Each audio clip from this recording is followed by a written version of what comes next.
વરનામાના રામનાથ ગામમાં ચોરીનો ભેદ ઉકેલાયો। રામનાથ ગામમાં તાળા તોડીને મકાનમાંથી ₹7.30 લાખના દાગીનાની ચોરી થઈ હતી। મુખ્ય આરોપી દિલદારસિંહ બાવરી પકડાયો। આરોપીઓ ગુનાની કબૂલાત કરી આરોપીના ઘરેથી ₹1.68 લાખનું સોના ચાંદીનો મુદ્દામાલ મળ્યો। ગુનામાં વપરાયેલી બાઇક પણ કબજે લેવાઈ। બે અન્ય આરોપીઓ તારાસિંહ અને ગુરમુખસિંહ બાવરીની શોધખોળ ચાલુ। થોડાક દિવસ અગાઉ વડોદરા ગ્રામ્ય જિલ્લાના વરનામા પોલીસ સ્ટેશનની અંદર એક ઘરફોડ ચોરીનો બનાવ બન્યો હતો, જેને અમે 472/2025 FIR નંબર સાથે નોંધાયેલો હતો। આ ઘરફોડ ચોરીની અંદર કુલ મિલાવીને ₹7,30,000 સોના ચાંદીના દાગીના અને બીજી વસ્તુઓ ચોરાયેલી હતી અને આ ઘરનો તાલો તોડીને આ લોકોએ આ ઘરફોડ કરી હતી।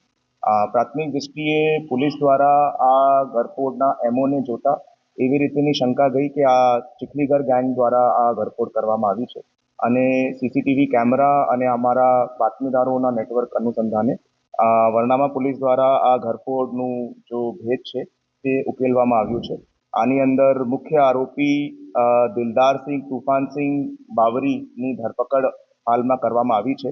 દિલદારસિંહ ઉપર હાલ સુધીમાં 14 જેટલી FIRઓ રજીસ્ટર્ડ છે, જેની અંદર ઘરફોડ અને બીજા ગંભીર પ્રકારના ચેઇન સ્નેચિંગ જેવા ગુનાઓ પણ રજીસ્ટર્ડ છે અને આ આરોપી તરફથી પોલીસ દ્વારા કુલ મિલાવીને એક સોનાનું નેકલેસ, વીટીઓ, કાનની બુટિયા, પેન્ડન્ટ અને બીજી વસ્તુ મલાવીને કુલ ₹1,67,000નું મુદ્દામાલ રિકવર કરવામાં આવ્યું છે।